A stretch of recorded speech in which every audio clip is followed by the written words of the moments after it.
So hello guys, welcome back to your own channel education virus and my name is Nikhil Kumar. तो guys आज की video भी बहुत ही ज़्यादा इंपॉर्टेंट होने वाली है हमेशा की तरह, क्योंकि गाइस आज की वीडियो में लेकर आया हूँ क्लास 10th के साइंस का चैप्टर 5 लाइफ प्रोसेस। जी हाँ गाइस, आपके बायोलॉजी का सबसे लेंथी चैप्टर लाइफ प्रोसेसेस। इसे आज मैं 20 से 25 मिनट में पूरा खत्म कर दूंगा आपके लिए गाइस। इसमें मैं सारे आपको इंपॉर्टेंट चीज़ें बताने वाला हूँ इस वीडियो में, तो प्लीज़ वीडियो स्टार्टिंग से एंड तक जरूर देखें।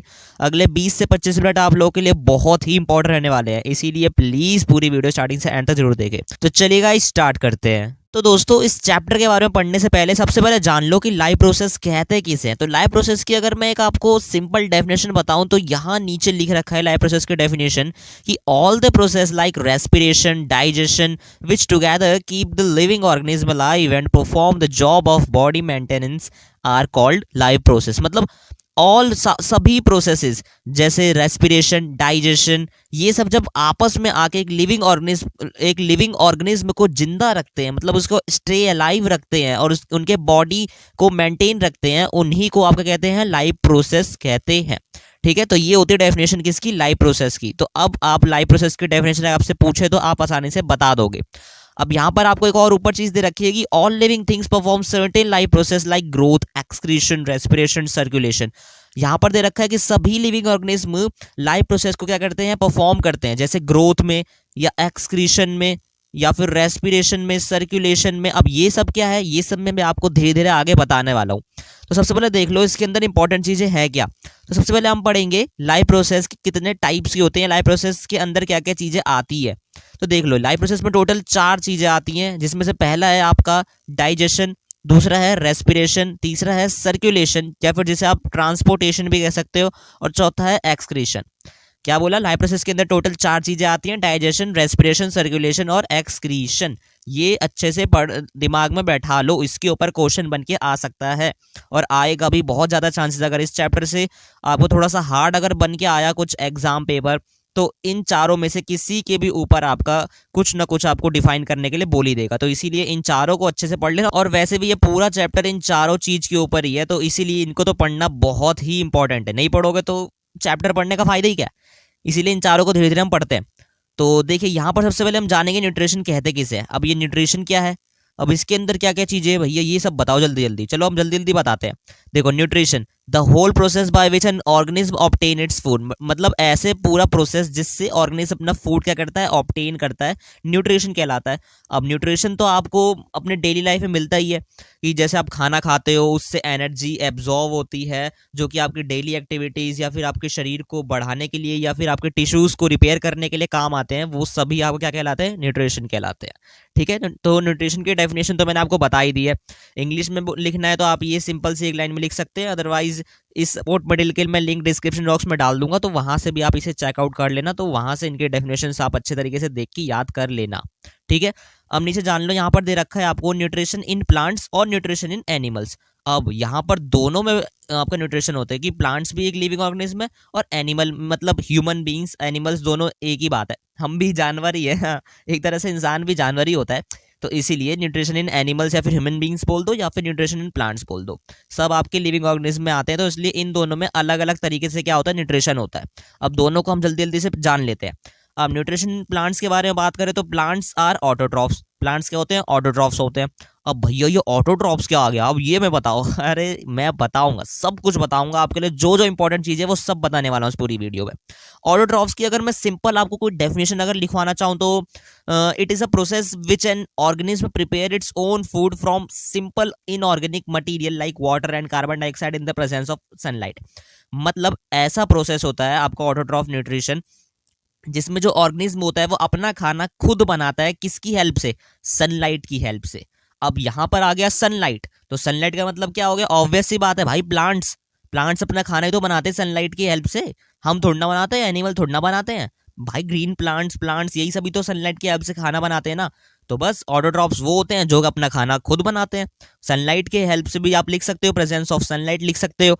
इसका एग्जांपल आपका ग्रीन प्लांट हो गया, या कुछ ऐसे बैक्टीरियाज होते हैं जो कि सनलाइट के अंदर अपना खाना बनाते हैं, तो उनका भी एग्जांपल आप लिख सकते हो। तो यहाँ पर नीचे क्या दे रखा है? Can make their own food. यही जो मैंने अभी आपको डेफिनेशन बताई है वो यही है, ये अपना खाना खुद बना सकते हैं। अब और नीचे जाएंगे तो नीचे यहाँ पर ऑटोट्रॉफ्स और हेटरोट्रॉफ्स के बीच में डिफरेंस भी दे रखा है। ऑटोट्रॉफ्स क्या होता है, हेटरोट्रॉफ्स क्या होता है। उससे पहले आप ऊपर यहाँ जान लो कि न्यूट्रिशन इन एनिमल्स में कैसे होता है। तो एनिमल्स आर हेटरोट्रॉफ्स। अब हेटरोट्रॉफ्स क्या होते हैं, अब यहाँ पर नीचे दे रखा है डिपेंड ऑन प्लांट और other animal for their food. मतलब ये प्लांट और किसी और एनिमल पे क्या होता है, डिपेंड होते हैं, निर्भर होते हैं। ये अपना खाना खुद नहीं बनाते हैं, ये दूसरों पे निर्भर होते हैं। अब जैसे हम ह्यूमंस हैं, हम अपना खाना खुद बनाते हैं क्या? हम क्या सनलाइट की हेल्प से अपना खाना बनाते हैं क्या? नहीं ना, हम दूसरों पे निर्भर रहते हैं। तो इसीलिए ये आपके क्या हो गए, हेटरोट्रॉफ्स हो गए। एनिमल्स आपके हेटरोट्रॉफ्स में आते हैं और ह्यूमन बींग्स भी आपका हेटरोट्रॉफ्स में ही आता है। अब यहाँ नीचे इनको अच्छे तरीके से डिफरेंस जान लो कि क्या होते हैं ऑटोट्रॉफ्स, क्या होते हैं heterotrophs. Kind of nutrition which inorganic material like CO2, जो मैंने आपको बिल्कुल अभी अभी थोड़ी देर पहले बताया था कि इनऑर्गेनिक मटेरियल्स को क्या, like water, carbon dioxide and in the presence of sunlight, ये सब आपके किस फॉर्म में, फूड के फॉर्म में होते हैं। जैसे यहाँ पर आपको दे रखा है kind of nutrition in which inorganic material like CO2, CO2 की हेल्प से, CO2 की हेल्प से ही तो खाना बनता है प्लांट्स का। भाई फोटोसिंथेसिस से CO2 ही तो बनाता है इनका खाना, है ना? सही तो बोल रहा हूँ ना? समझ तो रहे हो ना आप लोग? CO2 की हेल्प से क्या बनता है, इनका खाना बनता है, न्यूट्रिशन आता है। दूसरा के नीचे क्या दे रखा है आपको, water etcetera are utilised to prepare organic food by the process of photosynthesis, जो मैंने आपको बताया। वाटर हो गए, कार्बन डाइऑक्साइड हो गए, ये सब क्या करते हैं, यूटिलाइज करते हैं प्रिपेयर किसके लिए, ऑर्गेनिक फूड के लिए। किसकी हेल्प से? फोटोसिंथेसिस की हेल्प से। सबसे बेस्ट एग्जांपल क्या है इसका, ग्रीन प्लांट्स। सिंपल है यार, कुछ नहीं है भाई इसमें। जो कहते हैं ना आप लोग कि ये चैप्टर बहुत हार्ड है, लाइफ प्रोसेस आ गया, बहुत बड़ा चैप्टर है, बायो का बिल्कुल ही बड़ा ही चैप्टर है, बहुत लंबा इसका वेटेज है, बहुत बड़ा वेटेज है। अरे नहीं भाई, कुछ नहीं है इसमें। अगर आपने कुछ इंपॉर्टेंट चीजें अगर आपने इसके बारे में जान ली ना, तो ये पूरा चैप्टर उन्हीं इंपॉर्टेंट चीजों पर बेस्ड है। ज्यादा डीपली नहीं पूछते इस चैप्टर से, क्योंकि इसमें आपके बहुत सी चीजें हैं, बहुत सारी चीजें। अब आपको हर एक चीज थोड़ा ना पूछेंगे वो, तो इसलिए आपको ऊपर ऊपर का जो मतलब इंपॉर्टेंट होता है ना, वही चीजें सिर्फ पूछते हैं। तो जो मैं आपको बता रहा हूँ ना, सिर्फ वही चीजें आपको पूछेंगे भी एग्जाम में। 100% आप शर्त लगा लो, ये 100% जो मैं आपको चीजें बता रहा हूँ वही आपका एग्जाम में आएंगे, इसलिए डरना मत। अगर आप एग्जाम से एक दिन पहले इस वीडियो को देख रहे हैं तो प्लीज जितनी भी चीजें बता रहा हूँ ना, इनको hand to hand note down कर लो, या फिर अपने माइंड में अच्छे तरीके से बैठा लो। कैसे भी कर लो, लेकिन याद कर लो, ताकि आपके एग्जाम में आए तो आप आसानी से इसका आंसर दे पाए। अब हेटरोट्रॉप्स को जान लो। तो kind of nutrition in which organism do not possess the ability of synthesize their own food, they depends on autotroph for their food supply directly or indirectly। मतलब ये सिंपल लैंग्वेज में समझाऊं ना, तो यहाँ पर तो बड़ा कम्प्लेक्स आपको थोड़ा डेफिनेशन दे रखा है, घुमा फिरा के थोड़ा दे रखा है, लेकिन सिंपल लैंग्वेज में समझाएं तो it is the process in which organism depend upon the other organism for food. Simple भाई, बहुत सिंपल है। अगर हिंदी में समझोगे ना तो आप आसानी से समझ जाओगे इसकी डेफिनेशन को, कि ऐसे ऑर्गेनिज्म जो कि अपने खाने के लिए दूसरे ऑर्गेनिज्म पे क्या होते हैं, डिपेंड होते हैं। उसी को इंग्लिश में ट्रांसलेट कर दो, it is the process in which organism depends upon other organism for food to survive. भाई सिंपल है यार। इसमें तो आपको कम्प्लेक्स आपको डेफिनेशन दे रखा है थोड़ा सा, ताकि आप एग्जाम में आपके एक भी मार्क्स ना कटे। लेकिन अगर आपने वो डेफिनेशन भी याद कर ली जो मैंने अभी आपको बताई है, तो आपके भी उस समय भी एक भी मार्क्स नहीं कोई टीचर काट सकता, क्योंकि वो भी डेफिनेशन पूरी ही पूरी आपकी पूरी करेक्ट डेफिनेशन है। तो इसीलिए जो जो डेफिनेशन आपको बता रहा हूँ, please hand to hand note down कर लो। जो जो यहाँ पर आपको दे रखी है, इनको भी hand to hand note down कर लो, तभी आप कुछ सीख पाओगे। और हाँ, मैं हर बार कहता हूँ, इस बार भी कह रहा हूँ कि एक नोटबुक और एक पेन लेके जरूर बैठो, क्योंकि जितने भी चीजें बता रहा हूँ ना, इनके नोट्स बना लो, आपके एग्जाम के लिए बहुत काम आएंगे, बहुत काम आएंगे। जी हाँ गाइस, बहुत काम आएंगे। तो यहाँ पर हम देख लो हेटरोट्रॉफ्स की एग्जाम्पल, जैसे एनिमल, फंगई, या फिर सबसे बेस्ट ह्यूमन बींग्स। हम ह्यूमन बींग्स भी तो हैं, हम भी तो आते हैं हेटरोट्रॉफ्स में। या फिर अमीबा, अमीबा भी एक होता है। यहाँ तो दो चीजें, दो ही एग्जाम्पल दे रखे हैं। मैं और बता दूं तो ह्यूमन बींग्स हो गए, अमीबा हो गए, एनिमल्स और फंगई है तो है ही। तो ये सब आपके क्या हो गए, एग्जाम्पल हो गए हेटरोट्रॉफ्स के। अब नीचे बढ़ते हैं, नीचे देखते हैं और क्या क्या चीज़ आपको दे रखी है। ऑटोट्रॉफ्स न्यूट्रिशन मैंने आपको बता ही दिया है, लेकिन यहाँ पर आपको एक इक्वेशन दे रखी है, इसके बारे में ध्यान से पढ़ लेना, ये बहुत इंपॉर्टेंट है। ये आपके एग्जाम में आ सकती है, बहुत ज़्यादा चांसेस है कि आपके एग्जाम में आएंगी। 90+ चांसेस हैं ये आपके एग्जाम में आएगा ही आएगा। ये इक्वेशन बन के आ सकती है, आपसे पूछ देगा कि describe the process of photosynthesis and right the equation of it. ऐसे ही करके आपको पूछ सकता है, या फिर आपको बोल देगा कि ऑटोट्रॉप्स कैसे होते हैं, या फिर उनके अंदर किसकी हेल्प से प्लांट अपना खाना बनाते हैं, पूरा हमें इक्वेशन के साथ डिटेल में बताओ। ऐसे पूछ सकता है आपसे। तो इसीलिए ये इक्वेशन बहुत इंपॉर्टेंट है, इसको ध्यान से पढ़ लो। यहाँ दे रखा है आपको 6CO2, क्या दे रखा है आपको 6CO2 प्लस 12H2O। CO2 तो आप जानते हैं कार्बन डाइऑक्साइड, H2O भी आप जानते हैं वाटर, ठीक है। तो 6CO2 प्लस 12H2O पे अगर आप सनलाइट और क्लोरोफिल डालोगे, सिंपल लैंग्वेज समझो, बहुत आसान है ये समझने लायक। क्या बोला यहाँ पर, CO2 पर आपने CO2 के साथ आपने H2O को मिला दिया। अब यहाँ आप 12 और 6 से कंफ्यूज जाओगे, लेकिन कंफ्यूज नहीं होना, ये आपको बैलेंस करने के लिए आपको दे रखा है 12 और 6। बाकी CO2 को वाटर में आपने मिला रखा है, जिसकी आपने किसकी प्रेजेंस में, सनलाइट और क्लोरोफिल की प्रेजेंस में आपने इन दोनों के बीच क्या करवाया, रिएक्शन करवाया, जो कि आपका C6H12O6 दे रखा है, प्लस 6O2 प्लस H2O बनाएगा। क्या मैंने बोला, CO2 6CO2 प्लस 12H2O को अगर आपने सनलाइट और क्लोरोफिल के प्रेजेंस में रिएक्शन करवाया तो ये आपका C6H12O6 plus 6CO2 plus 6H2O बनाएगा। ठीक है, समझ गए। और ये जो 36H12O6 ये जो है ना, यही आपका क्या होता है, ग्लूकोज होता है। क्या होता है, ये आपका ग्लूकोज होता है। ठीक है, तो इसको अच्छे से समझ लेना, ये ग्लूकोज होता है और ये आपसे रिएक्शन पूछी जा सकती है एग्जाम में, तो इसीलिए इस रिएक्शन को प्लीज अच्छे तरीके से याद कर लेना। बाकी इसके बारे में और आपको ज़्यादा डिटेल में जाने की जरूरत नहीं है, क्योंकि और ज़्यादा चीज़ें आपको नहीं पूछी जा सकती है। तो यहाँ पर आपको नीचे दे रखा है रॉ मटेरियल्स फॉर फोटोसिंथेसिस, या आपको खुद पढ़ लेना है, क्योंकि ये ज़्यादा इंपॉर्टेंट नहीं है। मैंने पहले आपको बोला कि सिर्फ इंपॉर्टेंट चीज़ें पढ़ाने वाला हूँ मैं, तो सिर्फ इंपॉर्टेंट चीज़ों को देखो आप। अब यहाँ पर दे रखा है मेन इवेंट्स ऑफ फोटोसिंथेसिस, इसमें स्टोमेटा आता है। स्टोमेटा तो आपने पढ़ा ही होगा, आपने 9th में भी शायद ये आया था, हाँ 9th में भी आ रखा है, तो 9th में भी आपने पढ़ रखा होगा, और 10th में तो आपको और अच्छे से दे रखा है, तो उसको ही पढ़ लेना। ये भी इंपॉर्टेंट डायग्राम है, मोस्ट इंपॉर्टेंट डायग्राम आपके डायग्राम्स में से एक, ये भी इंपॉर्टेंट डायग्राम है, तो इस डायग्राम को भी अच्छे तरीके से देख लेना, बहुत आसान है, आराम से बन जाएगा। इसके कुछ फंक्शंस हैं, एक्सचेंज ऑफ गैस O2 और CO2, lose large amount of water and during transpiration. ठीक, ये सब आपको बहुत ही आसान चीज़ें दे रखे हैं, बहुत ही ज़्यादा आसान दे रखे हैं। 9th के मुकाबले 10th की जो साइंस है ना, बहुत आसान है। 9th में आपको क्या क्या चैप्टर दे रखा था, सेल्स, टिश्यूज, तो पता नहीं और भी क्या क्या चीज़ें आपको दे रखी थी, क्या क्या चैप्टर दे रखे थे, जो कि आपको पढ़ने में बड़े अजीब से लगते थे कि यार इसके बारे में क्या पढ़ लूँ अब, इसके बारे में क्या पढ़ लूँ अब। तो इसीलिए ये आपके जो 10th की जो साइंस है ना, बहुत आसान है 9th के मुकाबले। 2-3 ऐसे चैप्टर जिसमें आप थोड़ा फंस सकते हैं, like carbon and its compound, या फिर इस लाइफ प्रोसेस वाले चैप्टर में फंस सकते हैं आप, या फिर आपके कुछ फिजिक्स में आपका कुछ चैप्टर है लाइट रिफ्लेक्शन एंड रिफ्रैक्शन, उन सब चैप्टर से फंस सकते हैं। लेकिन 2 ही 3 चैप्टर्स हैं, उसके अलावा जितने भी चैप्टर्स हैं वो तो आप आसानी से, बिल्कुल चुटकियों का काम है आपका, वो आराम से आप कर दोगे उसको। ठीक है, तो यहाँ नीचे जाते हैं, नीचे देखते हैं हेटेरोट्रॉफिक न्यूट्रिशन। अब ये हेटेरोट्रॉफिक न्यूट्रिशन मैं आपको बता दिया था, इसके अंदर भी 3 चीजें आती हैं, होलोजोइक, सैप्रोफिटिक और पैरासिटिक। जल्दी जल्दी समझ लो इनको भी। होलोजोइक क्या होते हैं, animal take in solid food and break it down inside the body. मतलब जो एनिमल्स होते हैं, या फिर एनिमल से इधर कहने का मतलब है ऑर्गेनिज्म जो होते हैं, वो अपना भोजन निकालते हैं किसके, बॉडी के अंदर से। क्या मैंने बोला, वो अपना भोजन बॉडी के अंदर से निकालते हैं, जिसके अंदर कुछ आपके प्रोसेसेस भी आते हैं, वो इधर दे नहीं रखा, बताता हूँ कि इंजेशन, डाइजेशन, एब्जॉर्प्शन और एसिमिलेशन, ये सब आपके प्रोसेसेस आते हैं इसके अंदर। ये पूछा जा सकता है इन सब के ऊपर, तो इनको भी अच्छे तरीके से पढ़ लेना। इसका एग्जांपल है आपका अमीबा या एनिमल्स। ठीक है, ये सबसे बेस्ट एग्जांपल है। बाकी ह्यूमन बींग्स भी आप लिख सकते हैं, ह्यूमन बींग्स तो टॉप पे है भाई। होलोजोइक जो कि मतलब जिनके अंदर इंजेशन, डाइजेशन, एब्जॉर्प्शन और एसिमिलेशन होता है, किसके अंदर होता है, ह्यूमन बींग्स के अंदर भी होता है, एनिमल्स के अंदर भी होता है, और अमीबा के अंदर भी होता है।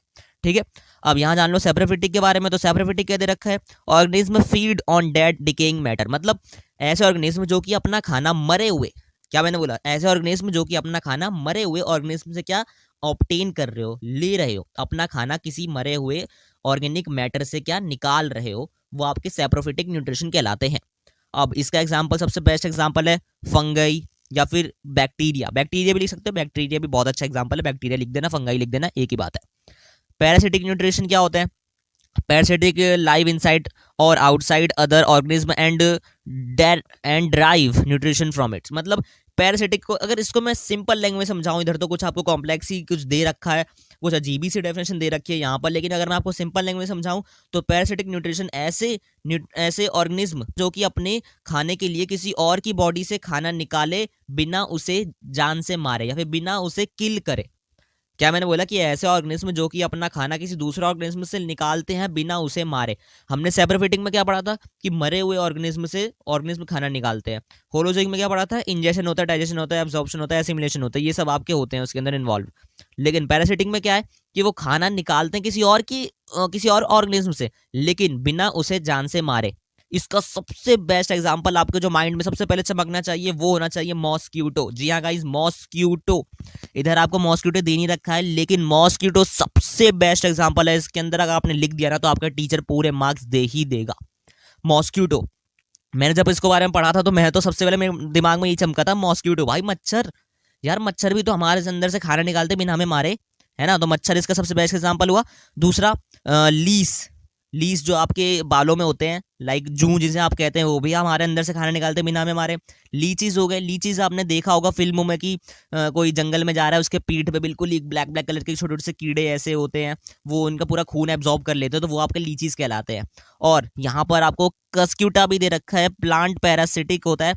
मतलब ये एग्जाम्पल तो इतना खास नहीं है, इसको छोड़ दो। जो मैंने आपको बताया 2-3 एग्जाम्पल, उनको अच्छे तरीके से पढ़ लेना, बहुत इंपॉर्टेंट है वो सब, ठीक है। तो आई होप आप लोग समझ चुके होंगे। नीचे जान लो अमीबा। अमीबा के बारे में, अमीबा का पूछ सकता है आपको एग्जाम में कि अमीबा के अंदर न्यूट्रिशन कैसे होते हैं बता दो। डायग्राम दे रखा है, डायग्राम बना दोगे, आपको पूरे मार्क्स मिल जाएंगे। जी हाँ, पूरे आपको मार्क्स मिल जाएंगे। 100% आने के चांसेस है, बहुत ज़्यादा चांसेस है कि यहाँ आएगा, इसलिए इनके डायग्राम को एक बार प्लीज़ चेक कर लेना। आपसे पूछ सकता है कि अमीबा अपना न्यूट्रिशन कैसे बनाता है, और अगर आपको कुछ इसकी स्टेटमेंट नहीं सूझ रही है तो आप इसका डायग्राम बना दो, आपको पूरे मार्क्स या फिर ज़्यादा आपका आधा या 1 मार्क काट लेगा, बाकी डायग्राम से भी आपको पूरे मार्क्स मिल ही जाएंगे। तो इनका डायग्राम आप अच्छे तरीके से इस पीडीएफ को खोल के देख लेना, डिस्क्रिप्शन बॉक्स में उसका लिंक डाल दूंगा मैं, ठीक है। अब यहाँ नीचे बढ़ते नीचे जानते हैं steps of nutrition in heterotroph, जो कि मैंने अभी आपको बताया था। इंजेशन, डाइजेशन, एब्जॉर्प्शन, एसिमिलेशन और ईजेशन। ईजेशन भी एक होता है, इसको मैं भूल गया था, बट मेन आपके यही 4 होते हैं, ठीक है। इजेशन तो आपका रिमूवल ऑफ वेस्ट प्रोडक्ट, जो कि आपका एक्सक्रीशन में भी आता है, ठीक है। अब इन चारों को हम जल्दी जल्दी जान लेते हैं। इंजेशन क्या होता है? इनटेक ऑफ फूड, मतलब फूड को लेना, मतलब आपका जब फूड अपने माउथ पे आप रखते हैं ना तो वो आपका इंजेशन में आ जाता है। इंजेशन आपका वही कहलाता है कि फूड को अपने माउथ में डालना। इसके अंदर आपको 3-4 चीजें आती हैं, जैसे टीथ आ गया, टंग आ गया, स्लाइवरी ग्लैंड हो गया, या फिर ईसोफेगस हो गया, ये सब आपके इंजेशन में आ जाते हैं।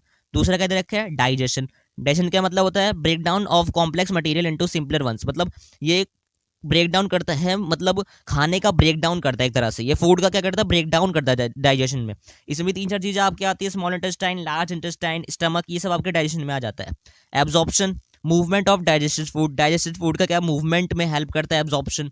एसिमिलेशन क्या होता है? Utilisation of food. फूड के अंदर से यूटिलाइजेशन, मतलब उसके अंदर से एनर्जी निकालने का काम करता है एसिमिलेशन।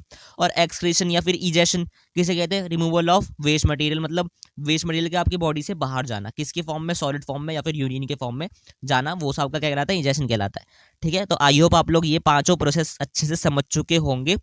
डीपली मैं बता रहा हूँ आपको सारी चीजें, ताकि आपको कुछ प्रॉब्लम ना आए। जैसे यहाँ पर आपको दे रखा है, यही देखिए जो मैंने आपको बताया था, इजेशन में माउथ हो गया, टीथ हो गया, टंग हो गया, स्लाइवरी ग्लैंड हो गया, ये सब मैं आपको पहले से बताते जा रहा हूँ, ताकि आप आने वाले समय में आप अच्छे तरीके से इन सब के, अगर क्वेश्चन आपको बन के भी आए तो आप आसानी से कर सके। ईसोफेगस हो गया, देखिए स्टमक हो गया, यहाँ पे स्मॉल इंटेस्टाइन हो गया, स्मॉल इंटेस्टाइन आ गया यहाँ पर, और नीचे जाएंगे यहाँ लार्ज इंटेस्टाइन भी आपका आ गया। तो देखिए ये सब चीज़ें हैं आपके इंपॉर्टेंट, इन सबको अच्छे तरीके से पढ़ लेना। और आपको एक डायग्राम भी अगर बोल देगी ह्यूमन डाइजेस्टिव डायग्राम बना दो, तो ये सबसे सिंपल डायग्राम है, सबसे अच्छा डायग्राम है, ये आपके सपोर्ट में दे रखा है। कुछ चीज़ तो आपके सपोर्ट में बहुत अच्छी दे रखी है, इसे डायग्राम है। अगर आपको ज़्यादा अच्छे से डायग्राम बनाना नहीं आ रहा तो सबसे सिंपल ऐसा डायग्राम आप बना दो, आपको पूरे मार्क्स मिल जाएंगे। उनके बस आपको डिनोट कर देना कि आपने क्या क्या कहाँ पर डाला है, बस उनके नाम लिख देना, बस आपको पूरे मार्क्स मिल जाएंगे, अगर आप एग्जाम में ऐसा क्वेश्चन पूछा तभी। वैसे तो मुश्किल है कि आपको ऐसा डायग्राम आए। डायग्राम तो वैसे साइंस में बहुत कम ही हो गए अब आजकल, पहले तो बहुत आते थे डायग्राम पहले के बोर्ड्स में, लेकिन अब के बोर्ड में बहुत कम ही डायग्राम आने लग गए हैं, तो इसलिए डायग्राम का तो टेंशन मत ही लेना। यहाँ पर दे रखा है आपको रेस्पिरेशन। रेस्पिरेशन के अंदर क्या दे रखा है? गैसेज एक्सचेंज, गैस का एक्सचेंज होना, जो कि आपके ब्रीथिंग की उससे होता है। Breakdown of simpler food in order to release energy inside the cell, ये सबसे इंपॉर्टेंट डेफिनेशन है। रेस्पिरेशन देखो, कई बच्चे समझते हैं कि सांस जो हम लेते हैं ना वो रेस्पिरेशन कहलाता है, लेकिन ऐसा नहीं होता। जो ब्रीथिंग होती है ना वो रेस्पिरेशन के अंदर आती है, काउंट होती है, लेकिन रेस्पिरेशन अलग होता है। रेस्पिरेशन क्या होता है कि ये एक ऐसा प्रोसेस होता है जिसमें फूड का ब्रेकडाउन होता है और उसके अंदर से एनर्जी निकाली जाती है, किसकी हेल्प से? ऑक्सीजन की हेल्प से, वो आपका कहलाता है रेस्पिरेशन कहलाता है। मतलब ऐसा प्रोसेस जिसमें आपके फूड से एनर्जी निकाली जा रही है, किसकी हेल्प से? ऑक्सीजन की हेल्प से, वो आपका रेस्पिरेशन कहलाता है, ठीक है। तो रेस्पिरेशन अगली बार अगर आपसे कोई पूछे तो ऐसा मत बोल देना कि ब्रीदिंग रेस्पिरेशन हो गया, नहीं नहीं नहीं नहीं, ब्रीदिंग रेस्पिरेशन के अंदर आता है, लेकिन respiration is not like that, ठीक है। अब यहाँ पर जान लो और नीचे क्या दे रखा है? Breakdown of glucose by various pathways, ये सब आपको पढ़ने की जरूरत नहीं है, ये ज़्यादा इंपॉर्टेंट नहीं है आपके लिए, ये एग्जाम में शायद मुश्किल ये पूछा जाता है। अब रेस्पिरेशन भी दो टाइप्स के होते हैं, एरोबिक और अनएरोबिक, इनको पढ़ लो, ये इंपॉर्टेंट है। Take place in the presence of oxygen, मतलब ऑक्सीजन की प्रेजेंस में क्या होता है, फूड का ब्रेकडाउन होता है, कंप्लीट ब्रेकडाउन होता है, वो क्या कहलाता है, एरोबिक कहलाता है। अकर्स इन माइटोकॉन्ड्रिया, माइटोकॉन्ड्रिया के अंदर होता है ये। माइटोकॉन्ड्रिया तो आपको पता ही है, सेल के अंदर एक माइटोकॉन्ड्रिया होता है जिसको आप पावर हाउस भी कहते हैं, उसके अंदर होता है। And product are CO2 and H2O, मतलब इसके जो आखिरी के जो प्रोडक्ट होते हैं वो CO2 और H2O होते हैं। More amount of energy is release, इस प्रोसेस के अंदर ज़्यादा मात्रा में क्या होती है, एनर्जी रिलीज होती है। तो एरोबिक में क्या होता है, ऑक्सीजन के प्रेजेंस में आपका फूड का कंप्लीट ब्रेकडाउन होता है और उसके अंदर से एनर्जी क्या कर लेती है, एब्जॉर्ब कर लेती है, ठीक है। यहाँ पर एनारोबिक क्या दे रखा है, take place in the absence of oxygen, मतलब ये जस्ट ऑपोजिट ऑफ एरोबिक होता है। इसके अंदर ब्रेकडाउन तो होता है फूड का, लेकिन कंप्लीट नहीं होता है और ऑक्सीजन की अब्सेंस में होता है। मतलब इनके अंदर जो इनकम्प्लीट ब्रेकडाउन होता है, किसके एब्सेंस में, ऑक्सीजन की एब्सेंस, मतलब ऑक्सीजन उधर उपस्थित नहीं रहता है। अकर्स इन साइटोप्लाज्म, साइटोप्लाज्म के अंदर होता है, साइटोप्लाज्म तो आपके सेल के अंदर होता है, आपने पढ़ाई होगा या 9th में तो। एंड प्रोडक्ट आर एल्कोहल और लैक्टिक एसिड, जो इसके आखिरी जो प्रोडक्ट बनते हैं इससे वो लैक्टिक एसिड और एल्कोहल बनते हैं। और less amount of energy release, इसके अंदर कम मात्रा में क्या होती है, एनर्जी रिलीज होती है, ठीक है। तो ये सब था इसके बारे में, बाकी डीपली मैंने आपको बता रखा है। बाकी ये है human respiratory system, nostril, nasal passage, nasal cavity, pharynx, larynx, trachea, bronchi, bronchioles, alveoli, blood capillaries, ये सब आपके हैं, ये सब तो नहीं पूछा जाता ज़्यादातर। बाकी नीचे यहाँ पर दे रखा है इनहेलेशन, एक्सहेलेशन, ठीक है। इनहेलेशन और एक्सहेलेशन दे रखा है, मतलब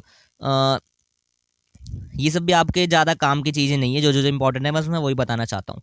यहाँ पर आपको दे रखा है ये ह्यूमन रेस्पिरेटरी सिस्टम, ये डायग्राम अगर आपको बनाने को बोल दिया तो ये सबसे सिंपल डायग्राम है इसका। तो इस डायग्राम को अच्छे तरीके से देख लेना, नोट कर लेना और थोड़ा सा खुद से भी ट्राई करना कि मैं डायग्राम बनाने की कोशिश करूँ, तभी आप एग्जाम में बना पाएंगे। अदरवाइज देखने से कोई मतलब नहीं होता अगर आपने खुद से ट्राई नहीं करा है तो, ठीक है। तो ये आपको पूछ सकते हैं ह्यूमन रेस्पिरेटरी सिस्टम, आपको बस छोटा सिंपल से डायग्राम बना देना, पूरे मार्क्स आपको मिल जाएंगे।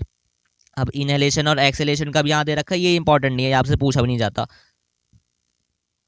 Exchange of gases between alveolus and blood and tissues, ये भी इंपॉर्टेंट नहीं है, इसके बारे में भी आपको पढ़ने की जरूरत नहीं है। रेस्पिरेशन इन प्लांट्स, इसको देख लेना, ये मैं अभी आपको बताऊंगा नहीं कि ज़्यादा इंपॉर्टेंट नहीं है, लेकिन हाँ थोड़ा इंपॉर्टेंट है, तो इनको आप खुद से ही पढ़ लेना, कुछ कुछ चीज़ें खुद से पढ़ लो, क्योंकि मैं सारी चीज़ आपको नहीं करवा सकता इस वीडियो में।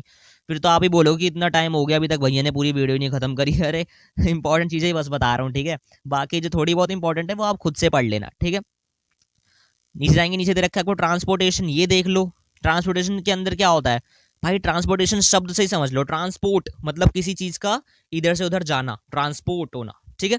फूड ट्रांसपोर्ट होता है, कोई थिंग ट्रांसपोर्ट होता है, कोई प्रोडक्ट ट्रांसपोर्ट होता है। ट्रांसपोर्ट मतलब क्या हो गया भाई, movement, movement of any substance from one place to another, मतलब किसी भी सब्सटेंस का एक जगह से दूसरी जगह जाना ट्रांसपोर्टेशन कहलाता है। सबसे सिंपल लैंग्वेज, सबसे सिंपल लैंग्वेज बता रहा हूं मैं आपको।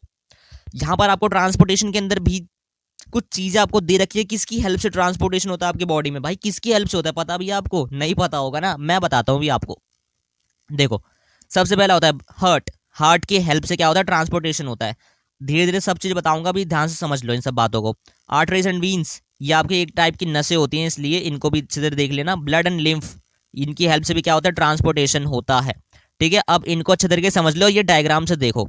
अब ये डायग्राम जो आपका है, ये आपका है ब्लड सर्कुलेशन डायग्राम, ठीक है। ब्लड सर्कुलेशन डायग्राम है आपका, और ये क्योंकि दो बार आपका सर्कुलेशन हो रहा है तो ये डबल सर्कुलेशन डायग्राम है, ठीक है।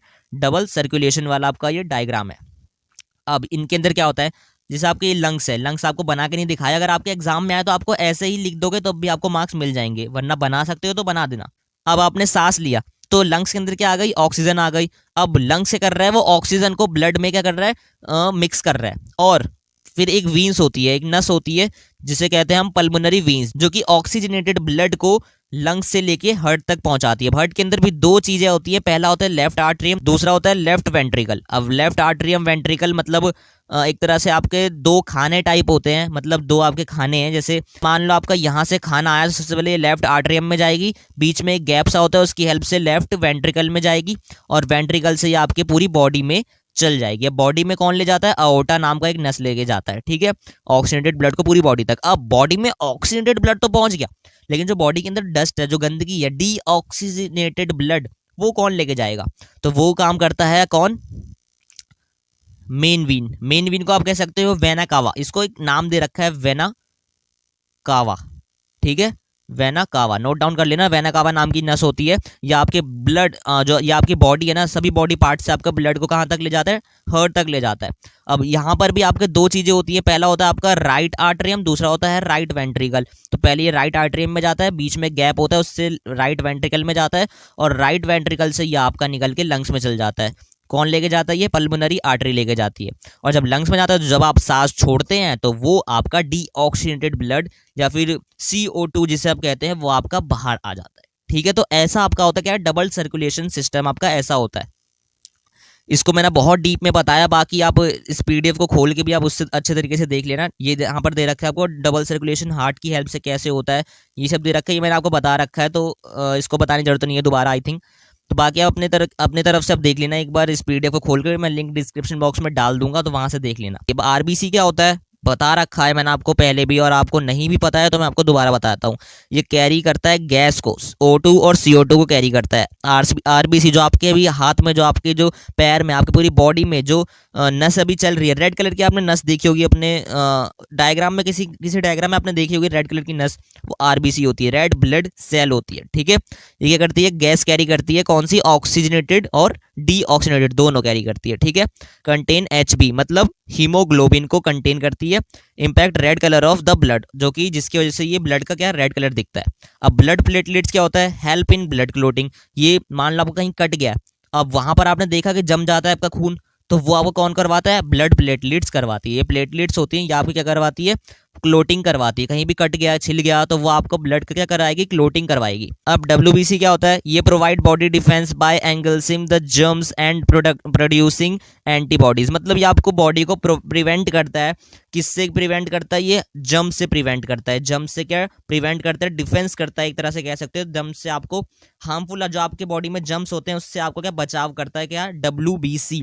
और WBC आपके बोन्स में पाया जाता है, जो कि आपने देखा होगा हमारे बोन्स में व्हाइट ब्लड सेल रहता है, बोन्स में पाया जाता है, इसलिए नहीं पता तो मैंने आपको बता दिया अभी। ठीक है, अब यहाँ देख लो प्लाज्मा के बारे में। तो प्लाज्मा के बारे में क्या दे रखा है, येलोइश कलर फ्लूइड। एक ये येलो कलर का क्या होता है, फ्लूइड होता है, जिसके अंदर 90% वाटर होता है, 10% ऑर्गेनिक सब्सटेंस होते हैं, like plasma, protein and albumin and globulin.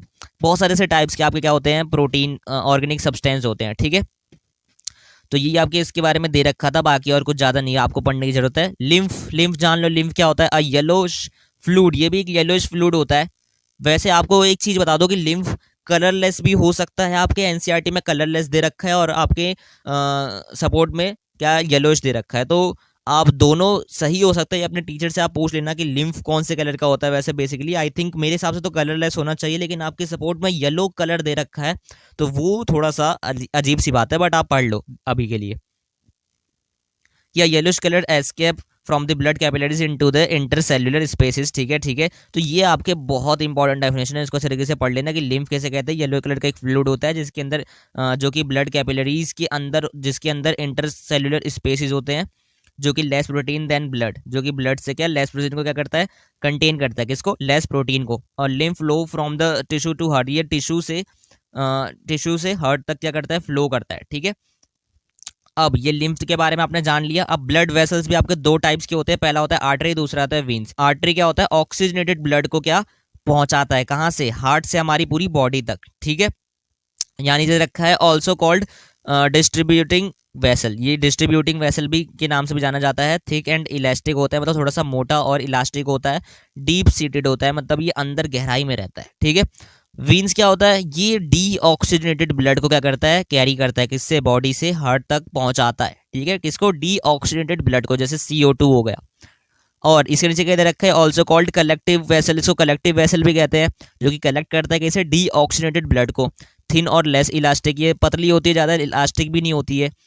Superficial as compare to artery, तो ये सुपरफिशियल होता है कंपेयर टू आर्टरी। ठीक है, यहाँ नीचे दे रखा है आपको ट्रांसपोर्टेशन इन प्लांट्स, इसको जल्दी जल्दी पढ़ लो। जाइलम होता है, जाइलम की हेल्प से और फ्लोएम की हेल्प से क्या होता है, प्लांट्स में ट्रांसपोर्टेशन होता है। जाइलम क्या करता है, आपके वाटर को ट्रांसपोर्ट करता है और मिनरल्स को ट्रांसपोर्ट करता है, कहाँ तक, प्लांट्स के हर पार्ट में। ठीक है, किसकी हेल्प से, रूट की हेल्प से। नो एनर्जी इज यूज, इसके अंदर कोई एनर्जी यूज नहीं होती। फ्लोएम क्या करता है, ये आपका खाना ट्रांसपोर्ट करता है, जो आप खाद डालते हो या फिर ये सनलाइट की हेल्प से क्या खाना बनाता है और खाना ट्रांसपोर्ट करता है फोटोसिंथेसिस की हेल्प से। और इसके अंदर एनर्जी क्या यूज होती है, किसके फॉर्म में, एटीपी के फॉर्म में। ठीक है, तो ये आपका हो गया फ्लोएम के बारे में।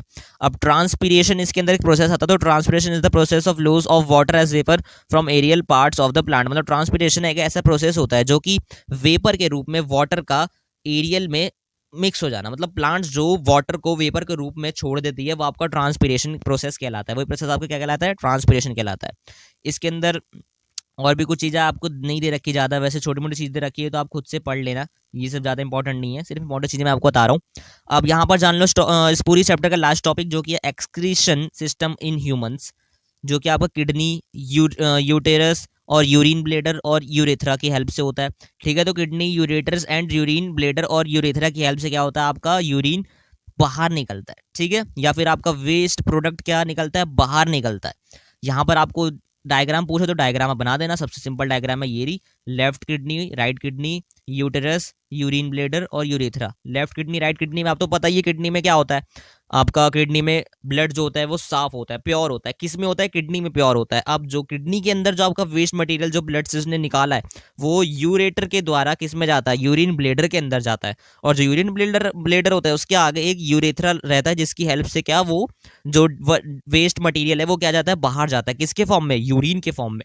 ठीक है, तो आई होप आप लोग ये सब चीज़ें धीरे धीरे समझ रहे होंगे। एक्सक्रीशन नीचे आपको छोटी मोटी चीज़ें आपको दे रखी है, ज़्यादा इंपॉर्टेंट नहीं है, ये इंपॉर्टेंट उतनी नहीं है, लेकिन फिर भी पढ़ लेना आप, ताकि अगर एग्जाम में बाय चांस पूछ लिया तो आप बता सको। ह्यूमन एक्सक्रीटरी सिस्टम जो मैंने आपको बता दिया है। फॉर्मेशन ऑफ यूरिन ये ज़्यादा पढ़ने की जरूरत नहीं है, आप ये इंपॉर्टेंट उतना नहीं है, ये पूछा भी नहीं जाता। यहाँ पर एक फंक्शन दे रखा है नेफ्रॉन का, नेफ्रॉन का फंक्शन जरूर पढ़ लेना। ये इसका पूरा डायग्राम है, ये बहुत इंपॉर्टेंट डायग्राम है, मोस्ट इंपॉर्टेंट डायग्राम, आपके एग्जाम में आ भी सकते हो, तो इसलिए इस डायग्राम को अच्छे तरीके से देख लेना, इसके बारे में थोड़ा बहुत पढ़ लेना, बाकी ये भी ज़्यादा इंपॉर्टेंट नहीं है। वैसे डायग्राम मैंने आपको पहले ही बोला कि पूछते नहीं है, वैसे आजकल बहुत कम हो गया डायग्राम पूछना, लेकिन अगर पूछ दे तो ये नेफ्रॉन का पढ़ लेना, बहुत इंपॉर्टेंट है। आर्टिफिशियल किडनी दे रखा है, इसके बारे में आपको सिर्फ एक लाइन दे रखी है यहाँ पर, लेकिन आपको ये पढ़ना है, ये भी बहुत इंपॉर्टेंट आपको टॉपिक है आर्टिफिशियल किडनी, ये पढ़ लेना। लेकिन ये एनसीईआरटी से पढ़ना, क्योंकि एनसीईआरटी में इसके बारे में बहुत कुछ चीज़ें दे रखा है, तो वहाँ से पढ़ना।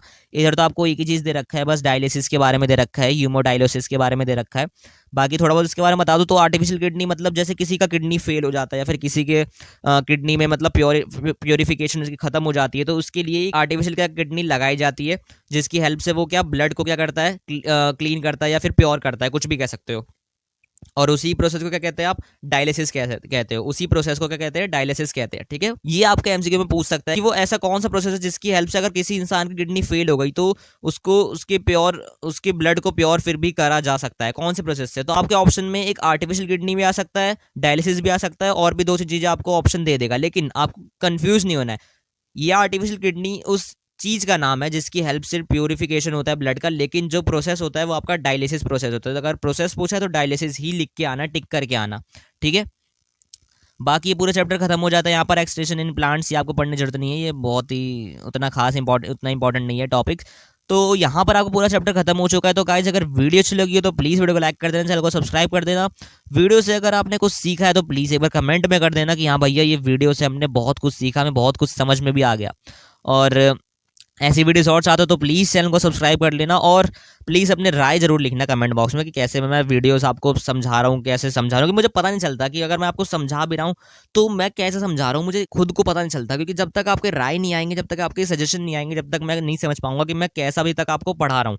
तो इसीलिए प्लीज़ कमेंट कर देना प्लीज़ गाइस। अगर जिन जिन बच्चों ने इस वीडियो को यहाँ तक देख लिया है तो मैं तो भाई कह सकता हूँ कि उनको कुछ तो करना है भाई। बोर्ड वो पूरा फाड़ के आ जाएंगे, वो पूरा एग्जाम फाड़ के आ जाएंगे। अब फाड़ने से मतलब कि शीट नहीं फाड़ेंगे, मतलब कि एग्जाम पूरा अच्छे तरीके से करके आएंगे। तो उन बच्चों के लिए मैं कॉन्ग्रेचुलेशंस कहना चाहता हूं जिन्होंने इस वीडियो पूरी स्टार्टिंग से एंड तक यहाँ तक देख ली है, क्योंकि आपने ये चैप्टर जो बायो का सबसे लेंथी चैप्टर है उसको आपने अच्छे तरीके से यहाँ पर समझ लिया है।